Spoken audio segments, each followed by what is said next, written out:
दोस्तों नमस्कार। एलपी सरकारी जॉब चैनल पर आपका हार्दिक स्वागत और अभिनंदन करता हूं। आपके उज्जवल भविष्य की कामना के साथ इस सेशन का शुरुआत कर रहा हूं, जिसका पहला प्रश्न है कक्षा 8 का सेशन है, जिसका पहला प्रश्न, हड्डियों व दांतों के निर्माण में कौन से खनिज लवण सहायक होते हैं?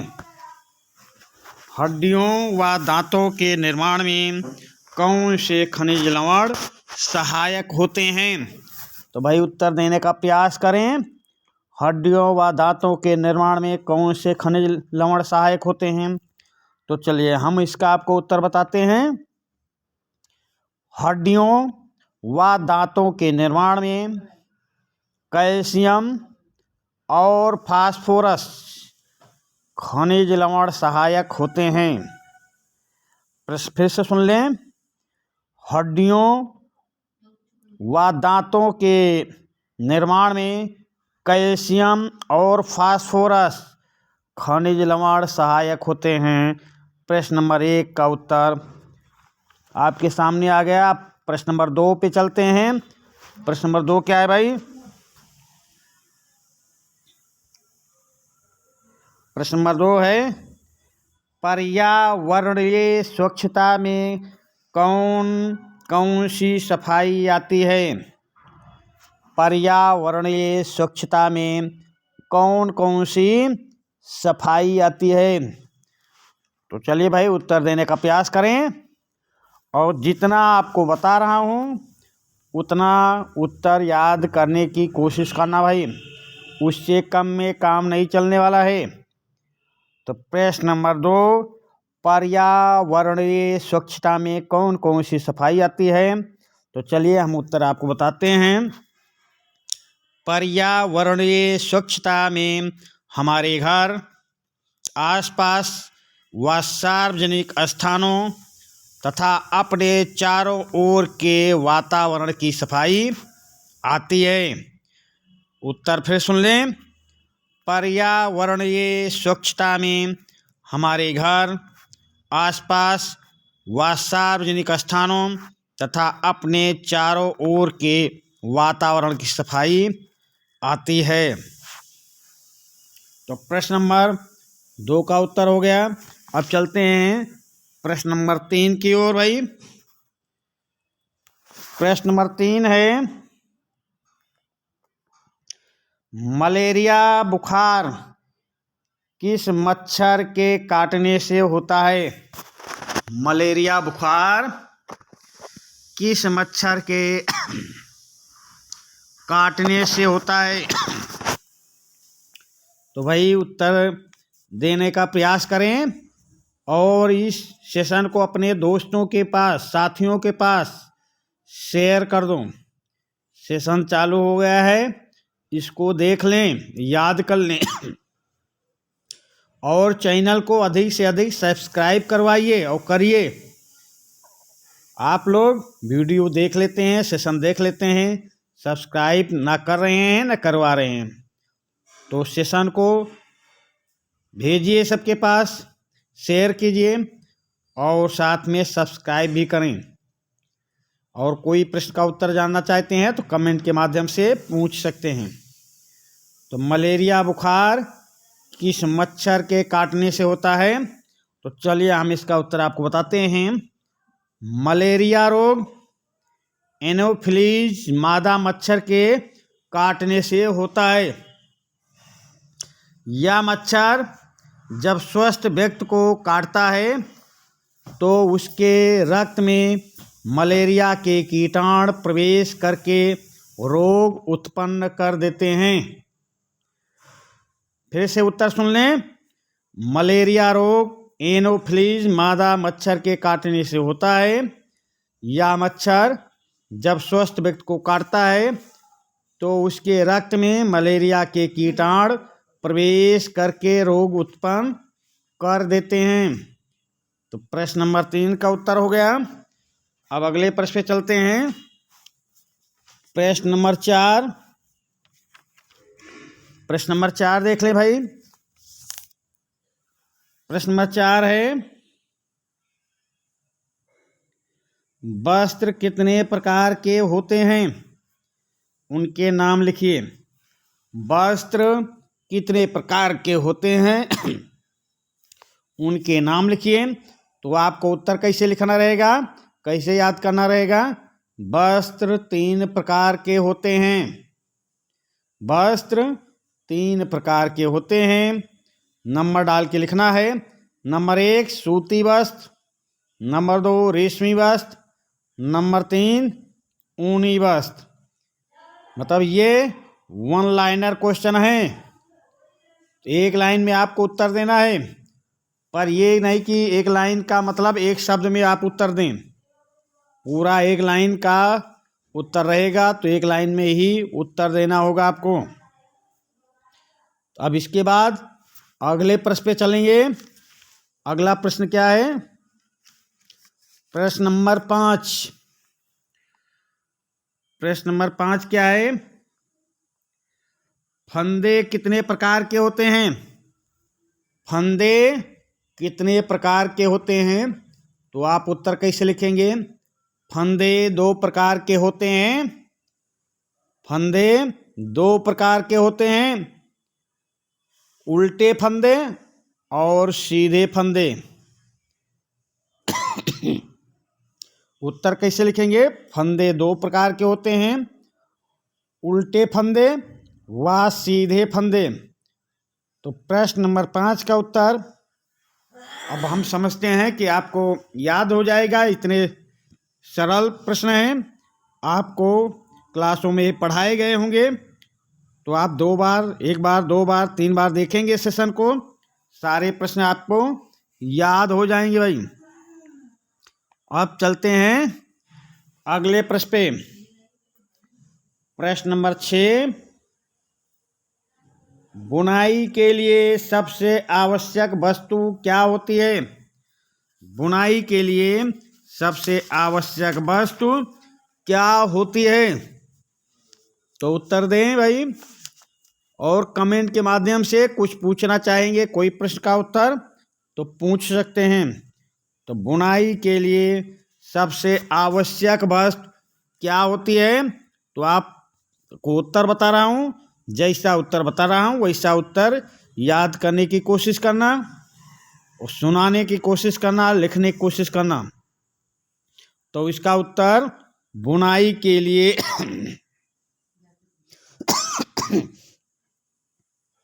बुनाई के लिए आवश्यक वस्तु ऊन, सलाइयाँ व क्रेसियाँ होती हैं।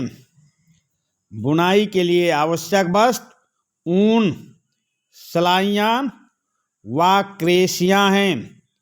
प्रश्न नंबर 6 के उत्तर में आपको लिखना है बुनाई के लिए आवश्यक वस्तु ऊन, सलाइयाँ व क्रेसियाँ हैं। तो प्रश्न नंबर 6 का उत्तर हो गया। चलिए अगले प्रश्न पे चलते हैं। प्रश्न नंबर 7, बैठक की सजावट में कितनी शैलियाँ होती हैं?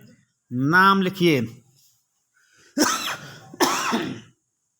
बैठक की सजावट में कितनी शैलियाँ होती हैं, उनके नाम लिखना है। तो चलिए भाई उत्तर बताते हैं हम आपको। बैठक की सजावट की 2 शैलियाँ हैं। बैठक की सजावट की 2 शैलियाँ हैं। नंबर 1 भारतीय शैली, नंबर 2 पाश्चात्य शैली। बैठक की सजावट की 2 शैलियाँ हैं। नंबर 1 भारतीय शैली, नंबर 2 पाश्चात्य शैली। चलिए अगले प्रश्न पे आते हैं। अगला प्रश्न क्या है भाई? अगला प्रश्न है आपका प्रश्न नंबर 8,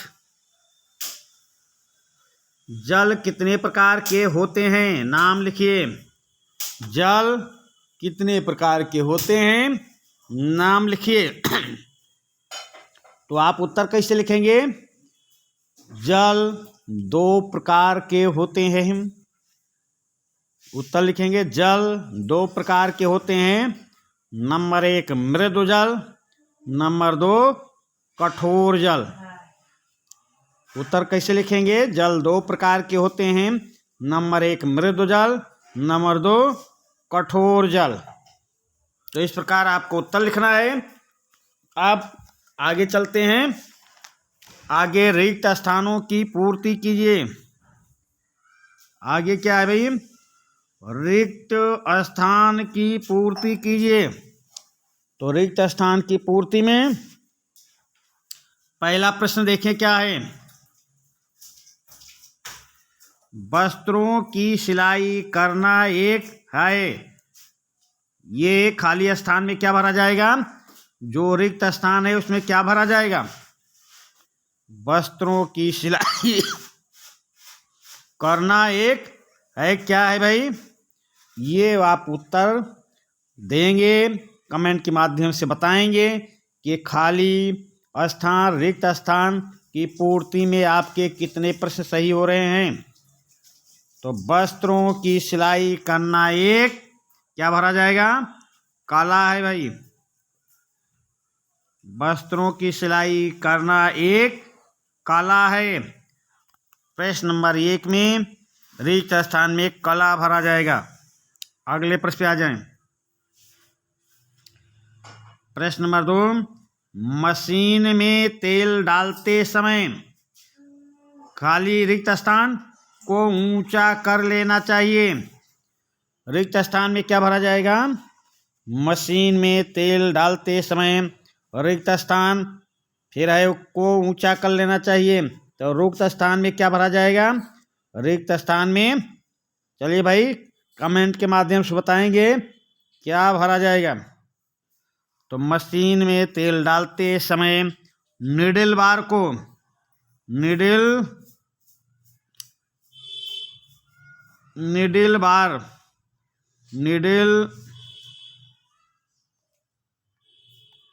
बार को ऊंचा कर लेना चाहिए। मशीन में तेल डालते समय निडल बार को ऊंचा कर लेना चाहिए। निडल बार भरा जाएगा भाई। तो चलिए पहले में कला, दूसरे में निडल बार। अब प्रश्न नंबर 3 पे आते हैं। रेशम के तंतु एक प्रकार के कीड़े के रिक्त स्थान से प्राप्त होते हैं। रेशम के तंतु एक प्रकार के कीड़े के से प्राप्त होते हैं। खाली स्थान में क्या भरा जाएगा? तो भाई खाली स्थान क्या भरा जाएगा? ये कमेंट में लिखकर भेजना है आपको। तो रेशम के तंतु एक प्रकार के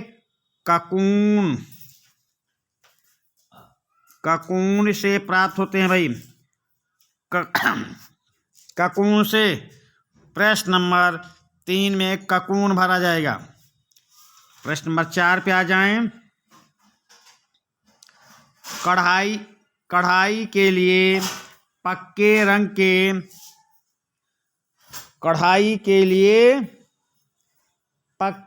के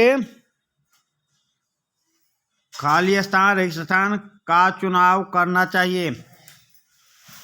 कढ़ाई के लिए पक्के रंग के रिक्त स्थान का चुनाव करना चाहिए।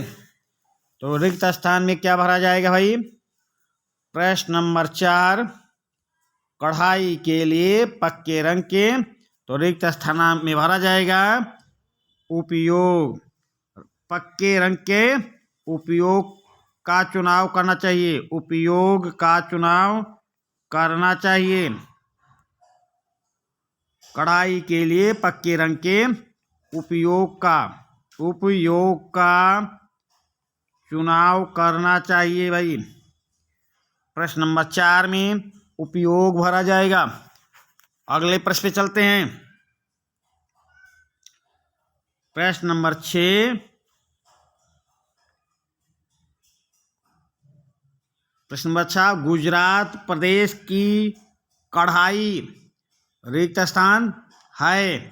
तो कौन सी कढ़ाई है गुजरात प्रदेश में?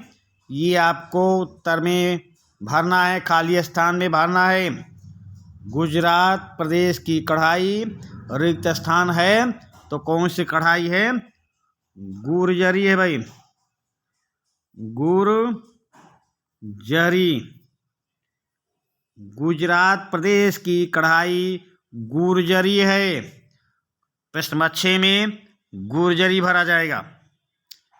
चलिए अगले प्रश्न पे आते हैं। लौकी की बर्फी को थाली पर फैलाने से पहले लगाते हैं, क्या लगाते हैं? लौकी की बर्फी को थाली पर फैलाने से पहले लगाते हैं। तो जो लगाना होगा कमेंट के माध्यम से बताइएगा।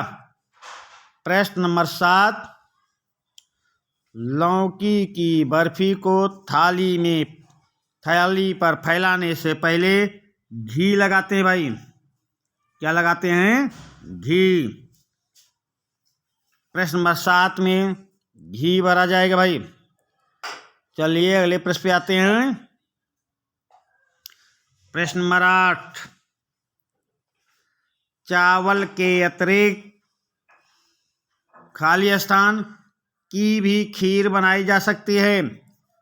तो आपसे पूछा जा रहा, चावल के अतिरिक्त और किसकी खीर बनाई जा सकती है? रिक्त स्थान में क्या भरा जाएगा?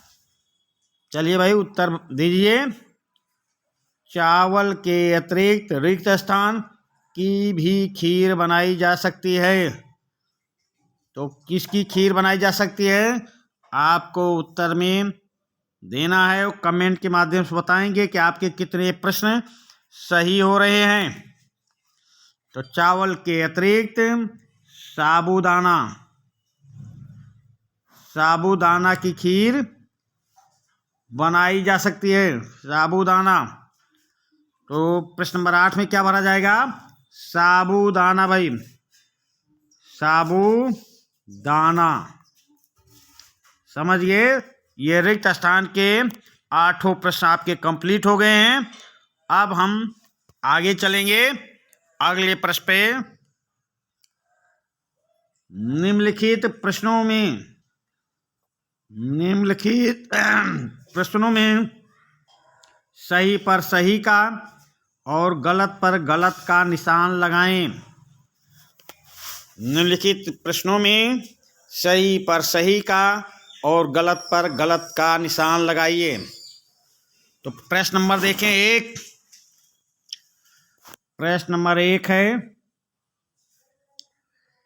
टीकाकरण से शरीर में रोग प्रतिरोधक क्षमता बढ़ जाती है। सही है या गलत? सही हो तो सही का निशान लगा दो, गलत है तो गलत का निशान लगा दो। टीकाकरण से शरीर में रोग प्रतिरोधक क्षमता बढ़ जाती है। तो सही है या गलत?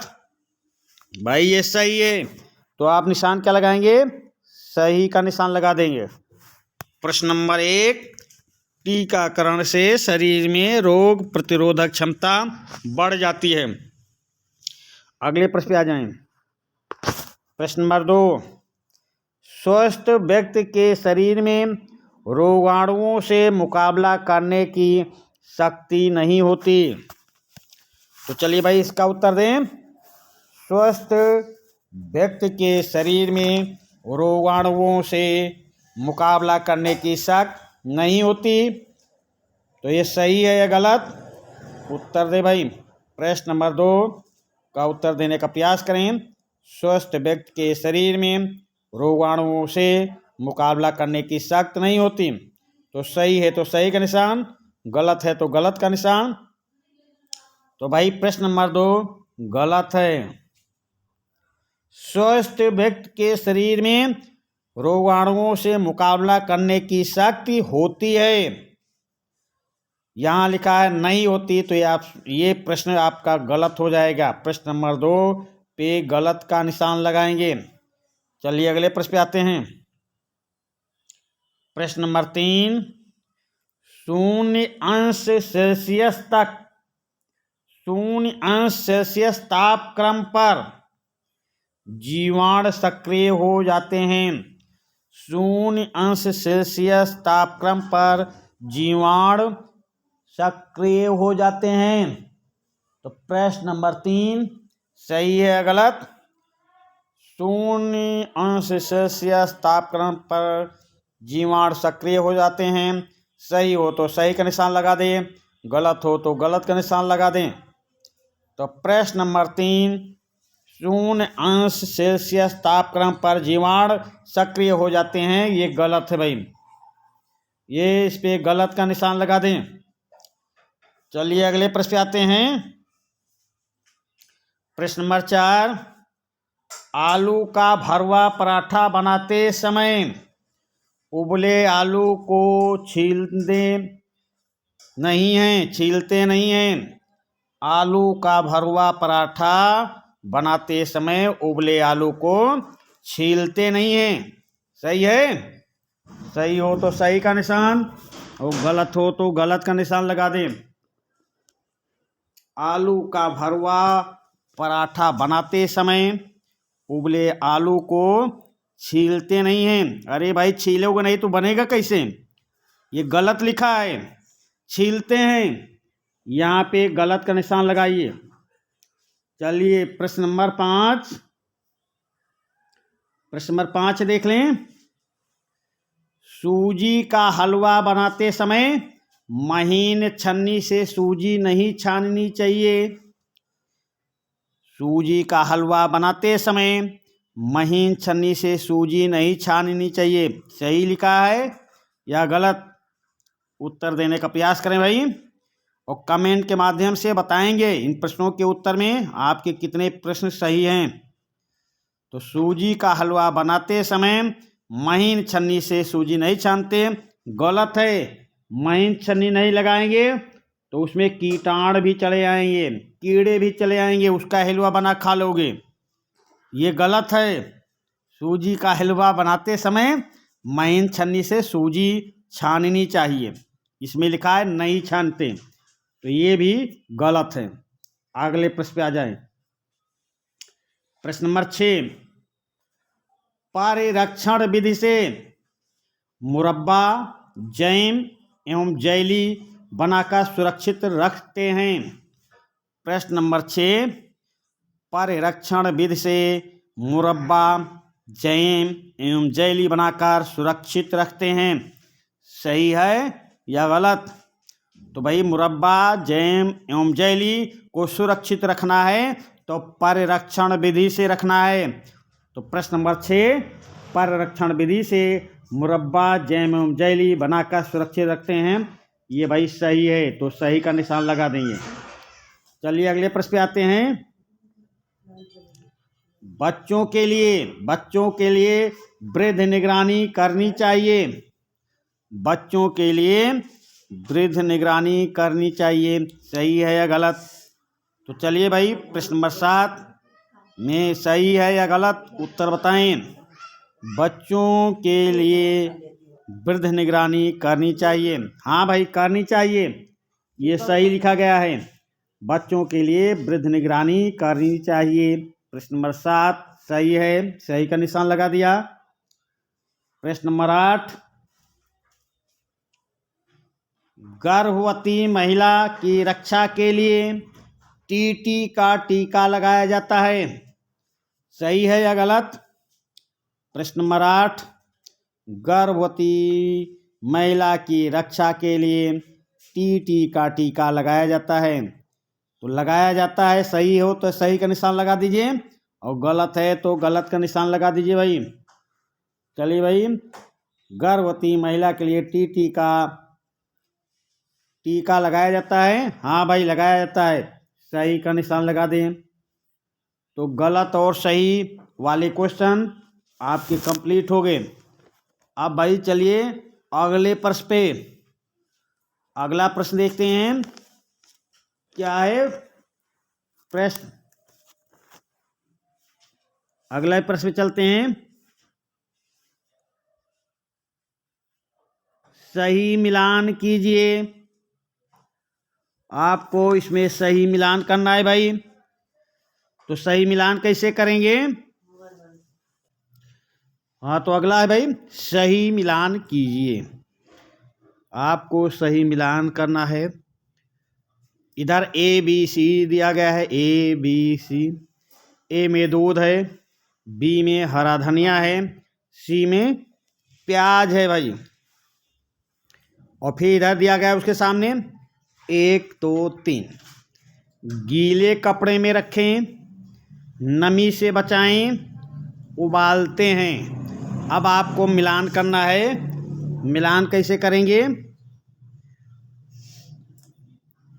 इधर सामान लिखा गया है, इधर उसका कैसे क्या किया जाए ये रखा गया है। तो आपको मिलान करना है, सही से आपको मिलान करना है। तो दूध का मिलान करें भाई, तो दूध उबालते हैं, एक मिल गया। हरा धनिया, हरा धनिया को गीले कपड़े में रखें, दूसरा मिल गया। प्याज और लहसुन लिखा है, तो प्याज और लहसुन को नमी से बचाएं, ये मिलान हो गया।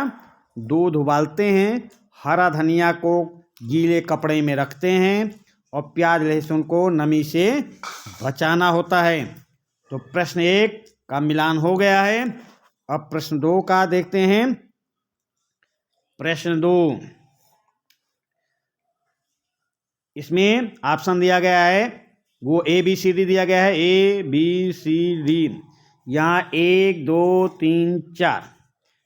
तो एक में ए में दिया गया है सूती वस्त्र, बी में रेशमी वस्त्र, सी में ऊनी वस्त्र और डी में सिंथेटिक वस्त्र। और एक में दिया गया है कम ताप, दूसरे में अधिक ताप, तीसरे में हल्का ताप, चौथे में बहुत कम ताप। अब आपको मिलाना है कि किसको कैसा, किस वस्तु को कैसा ताप चाहिए। तो चलिए भाई, अब मिलाया जाता है। किसको किसके साथ मिलाना है, ध्यानपूर्वक आप इसको देखते रहें।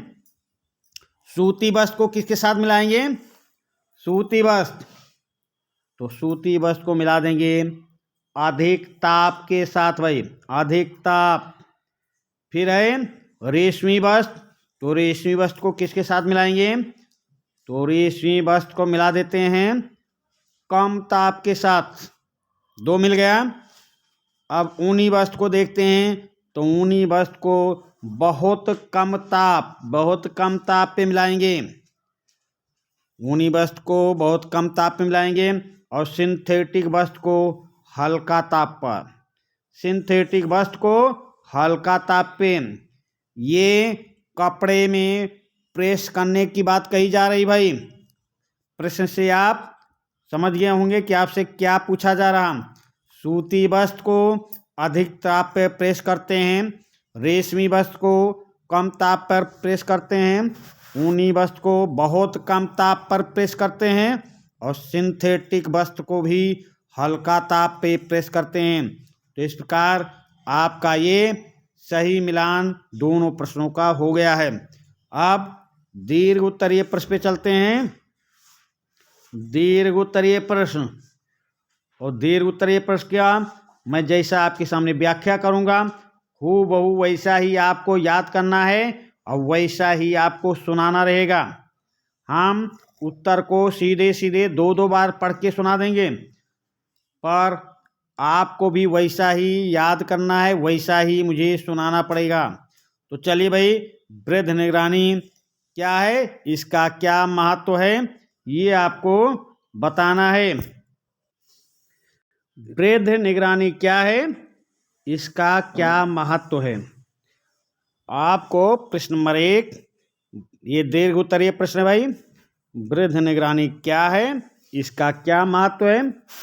तो इसका हम आपको उत्तर बताते हैं, इसकी प्रश्न की व्याख्या करते हैं।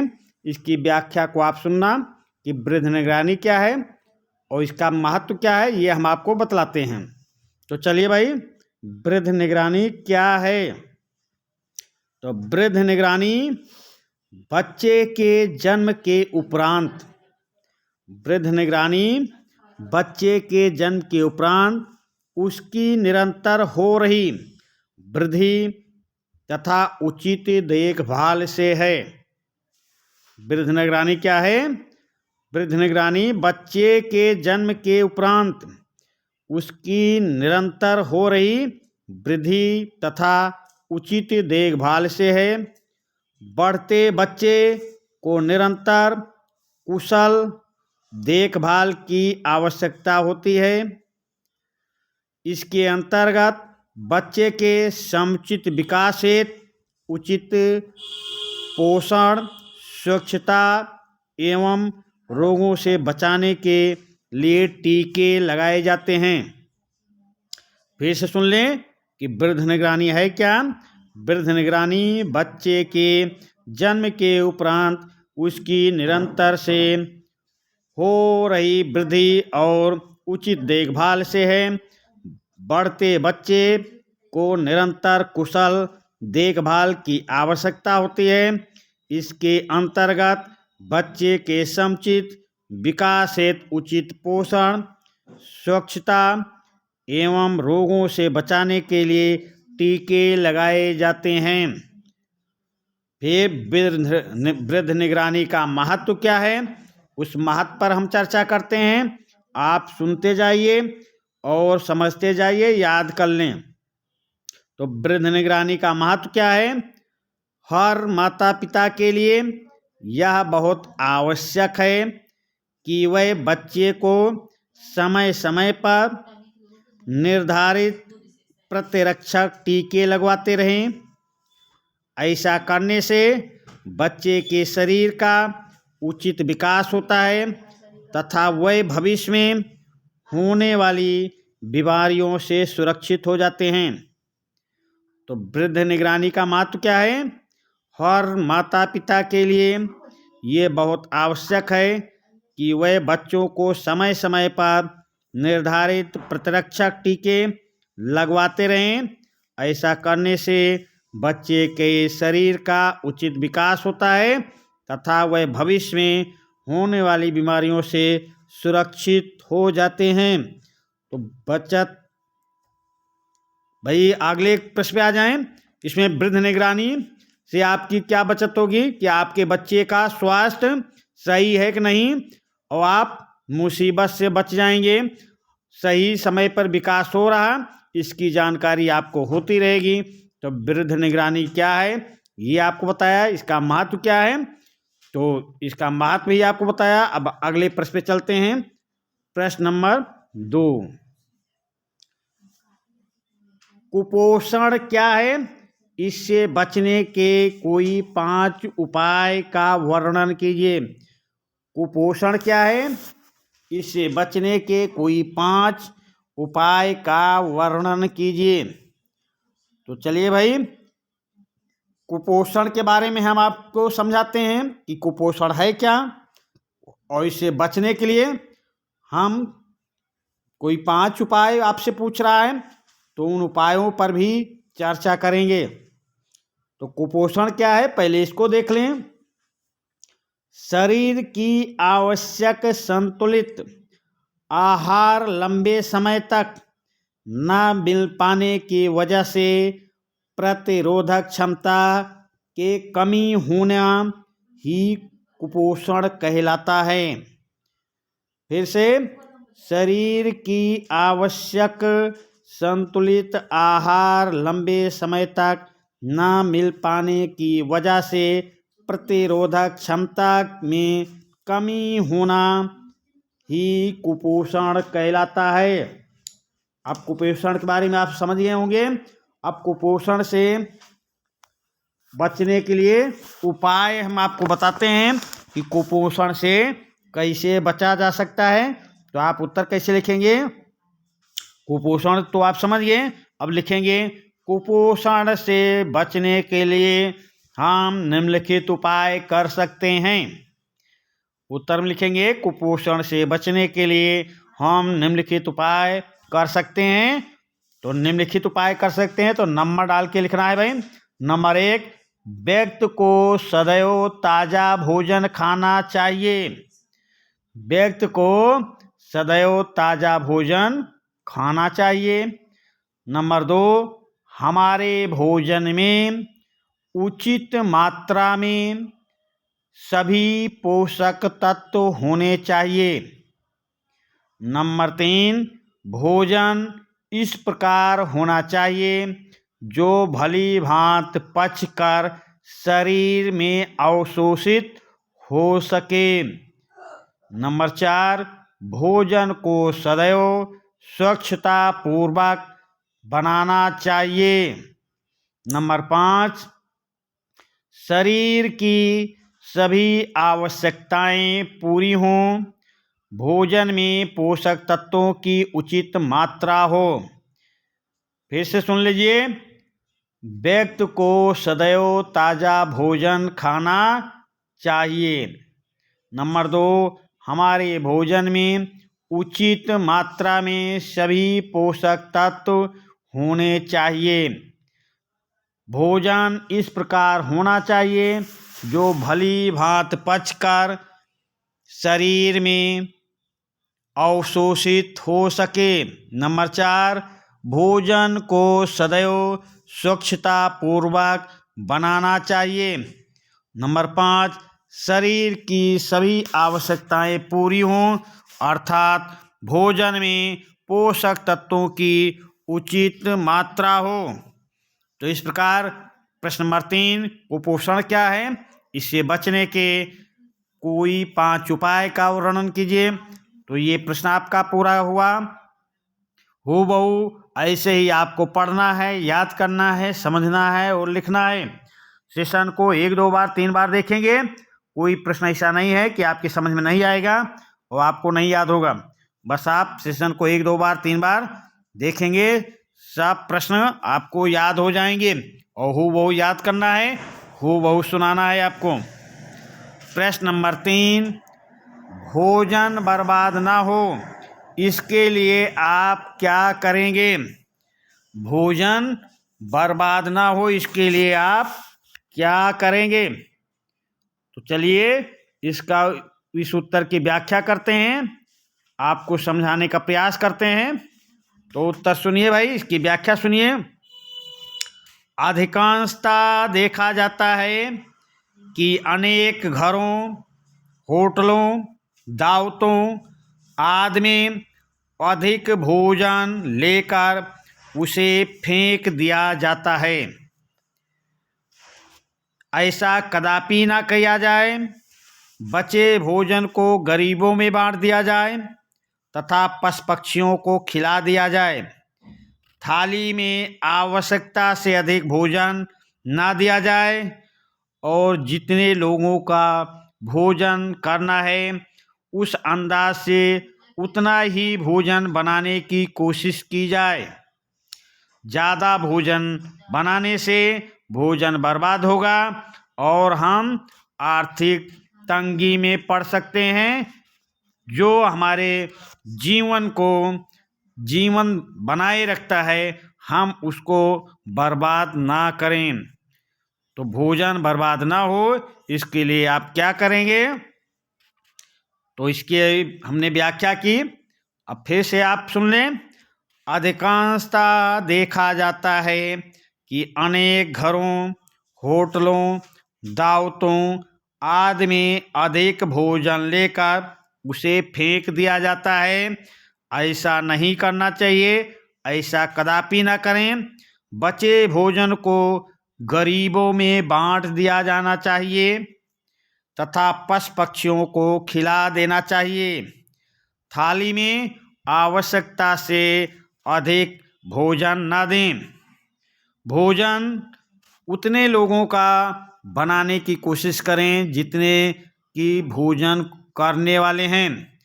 जितने लोगों को भोजन करना है उतने लोगों के लिए एक अंदाज से भोजन बनाएं, उससे ज़्यादा बनाने की कोशिश न करें।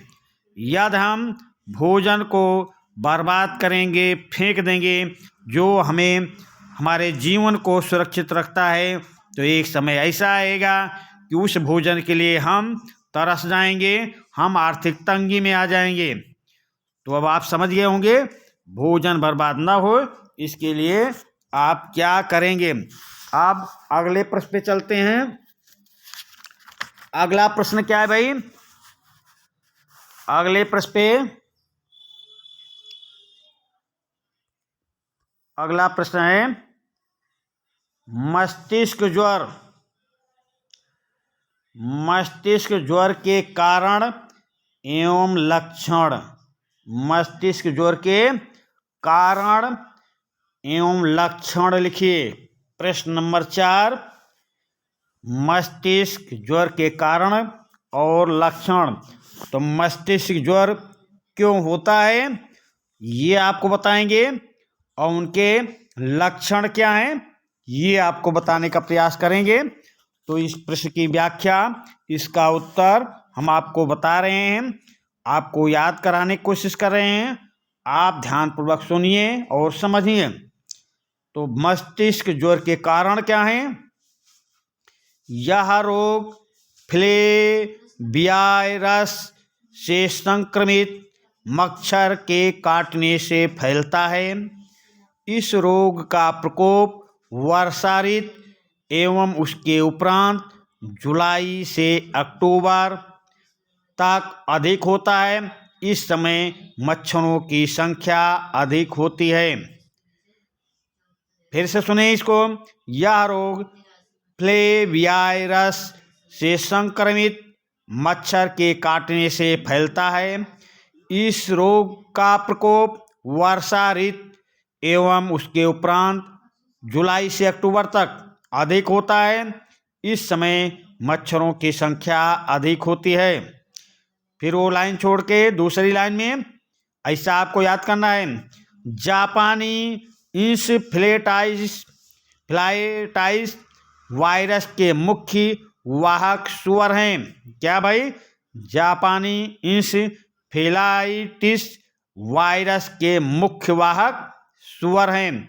यदि एक भी मच्छर इन्हें काटने के बाद स्वस्थ व्यक्ति को काट ले तो इस रोग का संक्रमण उस व्यक्ति को हो जाता है। फिर से, जापानी इंसेफ्लाइटिस वायरस के मुख्य वाहक सुअर हैं। यदि एक भी मच्छर इन्हें काटने के बाद स्वस्थ व्यक्ति को काट ले तो इस रोग का संक्रमण उस व्यक्ति को हो जाता है। और यदि मस्तिष्क ज्वर आपको हो गया है तो आप जानेंगे कैसे कि आपको मस्तिष्क ज्वर हुआ है। तो उस लक्षण को भी हम आपको बताते हैं। मस्तिष्क ज्वर होने के बाद में जो लक्षण दिखाई पड़ते हैं वो लक्षण आपको हम बता रहे हैं। तेज बुखार आ जाता है, व्यक्ति में चिड़चिड़ापन हो जाता है, सिर में तेज दर्द होने लगता है, शरीर में थकावट होने लगती है, बोलने में परेशानी होती है, आदमी बोल नहीं पाता है, आंखें लाल हो जाती हैं, चढ़ी चढ़ी होने दिखती हैं, बेहोशी आने लगती है, आदमी बेहोश होने लगता है, दांत बंध जाते हैं, हाथ पैरों में अकड़न आ जाती है, झटके लगना एवं मुंह से झाग निकलना आदि मस्तिष्क ज्वर के लक्षण हैं। तो फिर से सुन लें। तेज बुखार आ जाता है, व्यक्ति में चिड़चिड़ापन हो जाता है, सिर में तेज दर्द होने लगता है, शरीर में थकावट आने लगती है, बोलने में परेशानी होने लगती है, आंखें लाल एवं चढ़ी चढ़ी हो जाती हैं, बेहोशी आना होता है, आदमी बेहोश होने लगता है, दांत बंध जाते हैं, हाथ पैरों में अकड़न आ जाती है, झटके लगने लगते हैं तथा यहाँ तक कि मुंह से झाग निकलने लगता है। तो मस्तिष्क ज्वर के कारण क्या थे ये आपको बताया और इसके लक्षण क्या हैं ये आपको बताया। तो चलिए इस प्रश्न का उत्तर हो गया। अब अगले प्रश्न पे चलते हैं भाई। प्रश्न नंबर 5 देख लेते हैं। तो प्रश्न नंबर 5, घर की सजावट से क्या लाभ है? घर की सजावट से क्या लाभ है? किन्हीं 4 बिंदुओं को लिखिए। प्रश्न नंबर 5 भाई, घर की सजावट से क्या लाभ है? किन्हीं 4 बिंदुओं को लिखिए। तो किसी का भाई, चलिए भाई इसका हम उत्तर आपको बताते हैं। प्रश्न, घर की सजावट से क्या लाभ है? किन्हीं 4 बिंदुओं को लिखिए। तो कोई भी व्यक्ति, किसी भी व्यक्ति का घर जितना सुंदर रहेगा, साफ रहेगा, सजावट रहेगी, वो उतना ही अच्छा लगेगा उसके घर में। यदि मेहमान आते हैं और घर में अच्छी सजावट है तो मेहमान भी उसकी तारीफ करते हैं और खुद अपने को भी सुंदर लगता है। अगर किसी के उसका घर, अगर वो सजावट है उसके घर में, उसका घर अच्छी तरह से सजाया गया है तो हर व्यक्ति को अपना घर अच्छा लगता है, उसके रिश्तेदारों को अच्छा लगने लगता है। तो घर के सजावट से क्या लाभ है, ये आप खुद आप अपने भाषा में इसका उत्तर करने का प्रयास करेंगे। और चलिए हम इसको आपको बताने की भी कोशिश करते हैं। घर की सजावट से हमें अनेक प्रकार के लाभ प्रत्यक्ष और अप्रत्यक्ष देखने को मिलते हैं। उत्तर ऐसा लिखना चालू करना, जो बताया हूं वो भी लिखना है, उसके आगे जो लिखना चालू करना है तो लिखना चालू करना। घर की सजावट से हमें अनेक प्रकार से लाभ प्रत्यक्ष या अप्रत्यक्ष रूप में मिलते हैं। नंबर डालते जाना। घर की साज सज्जा में वस्तुओं का एक व्यवस्थित क्रम होने से किसी भी वस्तु को ढूंढने में अनावश्यक श्रम नहीं करना पड़ता। नंबर 1 में फिर से, घर की साज सज्जा में वस्तुओं का एक व्यवस्थित क्रम होने से किसी भी वस्तु को ढूंढने में अनावश्यक श्रम नहीं करना पड़ता। नंबर 2, सभी वस्तुएं साफ सुथरी व सुंदर ढंग से व्यवस्थित होने के कारण अधिक दिन तक सुरक्षित रहती हैं। नंबर 2 फिर से सुन लें, सभी वस्तुएं साफ सुथरी व सुंदर ढंग से व्यवस्थित होने के कारण अधिक दिन तक सुरक्षित रहती हैं। नंबर 3, सुंदर व सजा घर सभी को आकर्षित करता है। नंबर 3, सुंदर व सजा घर सभी को आकर्षित करता है। जिसका घर सजा हो, सुंदर हो, उस घर की ओर उसके नात, रिश्तेदार, उसके व्यवहार वाले या खुद को वो आकर्षित करता है उसके घर में, और लोग भी आने का प्रयास करते हैं, तारीफ करते हैं। ऐसा आपको लिखना है। फिर नंबर 4, घर की सजावट उस घर में रहने वाले सदस्यों में स्वानुशासन की प्रवृत्ति का विकास करती है। घर की सजावट उस घर में रहने वाले सदस्यों में स्वानुशासन की प्रवृत्ति का विकास करती है। तो आखिर में लिखेंगे कि जहाँ तक मेरा विचार है, प्रत्येक व्यक्ति के घर की सजावट से उसके स्वास्थ्य का, उसके बच्चों का सीधा संबंध होता है। तो चलिए भाई, ये प्रश्न हो गया। अब अगले प्रश्न पे चलते हैं। प्रश्न नंबर 6। प्रश्न नंबर 6 है। प्रश्न नंबर 6 देखें क्या भाई, कलफ कितने प्रकार के होते हैं? कलफ कितने प्रकार के होते हैं, वर्णन कीजिए। कलफ कितने प्रकार के होते हैं, वर्णन कीजिए। प्रश्न नंबर 4।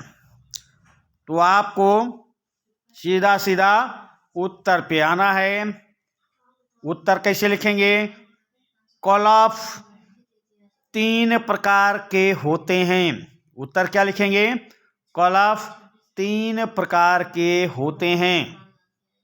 नंबर 1, गाढ़ा कलफ। नंबर 1 लिखेंगे गाढ़ा कलफ। अब इसकी व्याख्या करेंगे। गाढ़ा कलफ मोटी पेन से, काली पेन से लिखना है, हेडिंग डालना है गाढ़ा कलफ। नंबर 1 गाढ़ा कलफ। फिर व्याख्या करेंगे, उसका विस्तार से लिखेंगे नीली पेन से, और वैसे ही आपको याद करना है। गाढ़ा कलफ तैयार करने में कम पानी डाला जाता है। इसका उपयोग अधिकतर मिलिट्री की ड्रेस पर, कमीज की कॉलर, नर्स की टोपी व बेल्ट आदि पर किया जाता है। फिर से सुने इसको। गाढ़ा कलफ तैयार करने में कम पानी डाला जाता है। गाढ़ा कलफ तैयार करने में कम पानी डाला जाता है। इसका उपयोग अधिकतर मिलिट्री की ड्रेस पे, जो हमारे मिलिट्री के जवान हैं उनकी ड्रेस पर, कमीज की कॉलर पर, उनके ड्रेस की कॉलर पर, नर्स की टोपी पर व बेल्ट आदि पर किया जाता है गाढ़ा कलफ का प्रयोग। आप नंबर 2 लिखेंगे। नंबर 2 मध्यम कलफ। मध्यम कलफ नंबर 2, गाढ़े कलफ से 2 गुना पानी डालकर मध्यम कलफ तैयार किया जाता है। मध्यम कलफ में क्या लिखेंगे? गाढ़े कलफ में 2 गुना पानी डालकर मध्यम कलफ तैयार किया जाता है। इसे सूती साड़ियाँ, कमीज, फ्रॉक, कुर्ता, स्कर्ट आदि पर लगाते हैं। किसे लगाते हैं भाई? मध्यम कलफ को। फिर से सुन ले इसको। मध्यम कलफ, आप काली पेन से हेडिंग डालेंगे।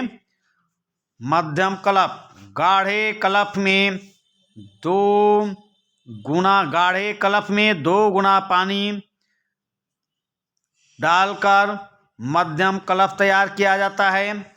इसे सूती साड़ियाँ, कमीज, फ्रॉक, कुर्ता, स्कर्ट आदि पर लगाते हैं। आप नंबर 3 लिखेंगे पतला कलफ। नंबर 3 क्या लिखेंगे? पतला कलफ। अब उसका फिर व्याख्या करेंगे। गाढ़े कलफ में 4 गुना पानी डालकर, मध्यम कलफ में 2 गुना पानी पड़ रहा है भाई। अब पतला कलफ में, गाढ़े कलफ में 4 गुना पानी डालकर पतला कलफ तैयार किया जाता है।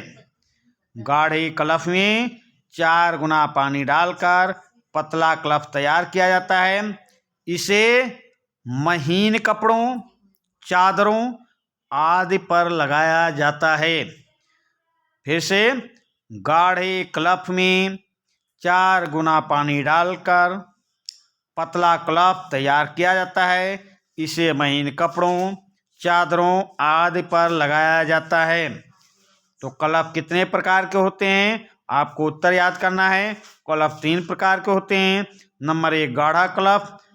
गाढ़ा कलफ तैयार करने में कम पानी डाला जाता है। इसका उपयोग अधिकतर मिलिट्री की ड्रेस पर, कमीज की कॉलर पर, नर्स की टोपी व बेल्ट आदि पर किया जाता है। फिर नंबर 2 मध्यम कलफ। गाढ़े कलफ में 2 गुना पानी डालकर मध्यम कलफ तैयार किया जाता है। इसे सूती साड़ियाँ, कमीज, फ्रॉक, कुर्ता, स्कर्ट आदि पर लगाते हैं। फिर पतला कलफ नंबर 3 पतला कलफ। गाढ़े कलफ में 4 गुना पानी डालकर पतला कलफ तैयार किया जाता है। इसे महीन कपड़ों, चादरों आदि पर लगाया जाता है। तो इस प्रकार ये सेशन का ये लास्ट प्रश्न था। इस सेशन का ये अंतिम प्रश्न था। इसी प्रश्न के साथ हम आपसे विदा लेते हैं। धन्यवाद।